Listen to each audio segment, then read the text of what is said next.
Hey, good afternoon. I am making my third video of the day, and sorry about the pop-up noise. I've been having trouble with my IT, and hopefully it'll get all cleaned up by the end of the day. My IT crew, my geek squad, has been working on it hard the last couple of days, so it's gotten a lot better, but still not quite resolved.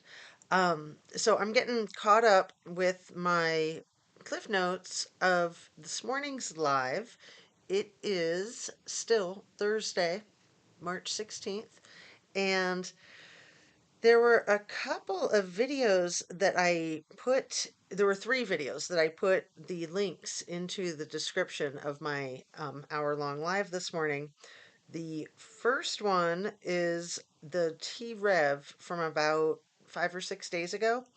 And that's the one where he had a mother of some Wazoo graduates that lives in Pullman call in. And it's a phenomenal interview, I think. So my trusted people in my chat had told me about it right away. I think actually while it was happening, people were like, "Oh my goodness, this is going on T-Rev's channel. You have to check it out." And I was like, "Oh dear God, it's not Kim again, is it?" And so I didn't check it out. I didn't know that it was going to be something as I think very phenomenal and interesting, and I am curious what you all think. So watch that T-Rev and share with me what you think possibly in tomorrow's live. I'm going to try to do a live tomorrow morning around 11. Everything I say in my videos is always simply my opinion. It's simply for the sake of conversation, hoping to open up a discussion and enunciate my words accurately and to learn something. I'm always hoping to learn more, especially in a case like this that's so tragic and so fascinating, and you want to learn from it so that you can prevent other situations anything remotely like it. I mean, it's heinous, it's hideous. We have to learn everything that we can. History repeats itself. And that's one of the things that this caller on T-Rev is saying is that if we don't deal with this, it's gonna happen again. It's not just about the Idaho 4. It's about preventing anything like that happening again. So the other two videos that I put the links to, one of them was one of Harsh's three that he dropped this morning. He's probably already on to his fourth, fifth, or sixth today, but it's not a competition. I'm not trying to keep up with him as if. Not trying to keep up with the Joneses, none of that. Anyway, Harsh recapped the 911 call that somebody had sent him, I think emailed him a lot of information about what had happened on that morning um, early in the case. And he shared that with the public in one of his videos. And people had been asking him to readdress it. So he finally did. And I'm glad he did because I had wondered what happened with that, if it was just hearsay. I mean, of course, it is still technically just hearsay.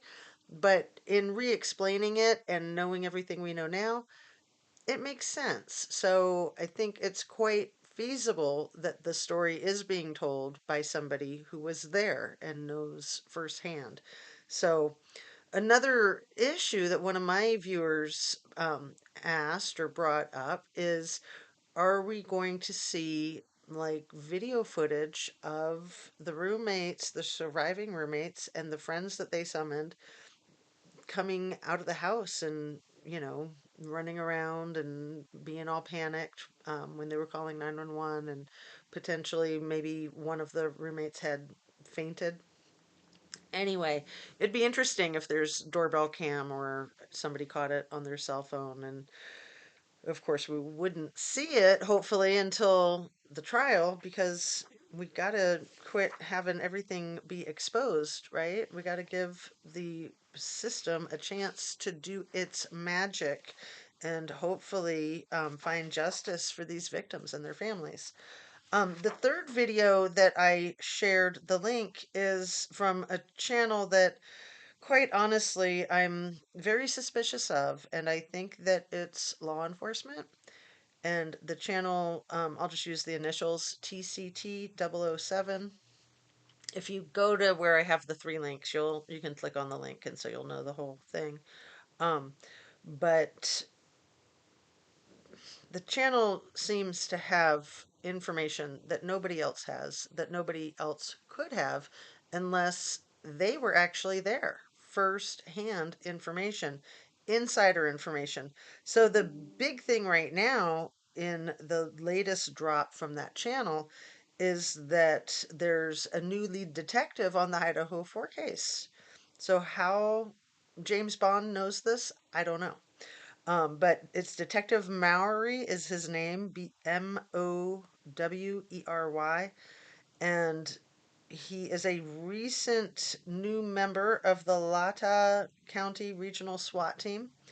So I'm curious if this guy was potentially at the SWAT incident in Pullman on December 14th and 15th, where Brent Kopaka was shot and killed.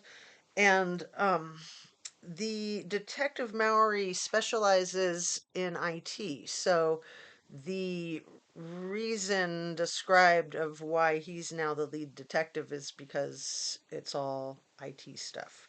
So, to make it logical, make it make sense, right? Um, and back to Harsh's recap of that 911 call. The story that they tell is that the roommates had gone into the kitchen, saw Ethan and a lot of the red stuff, and they bolted out of the place. They went outside. They were hyperventilating. One of them passed out. The other one summoned friends. Why he wouldn't summon 911 right then and there, I don't care, quite frankly, if you're like frozen in shock.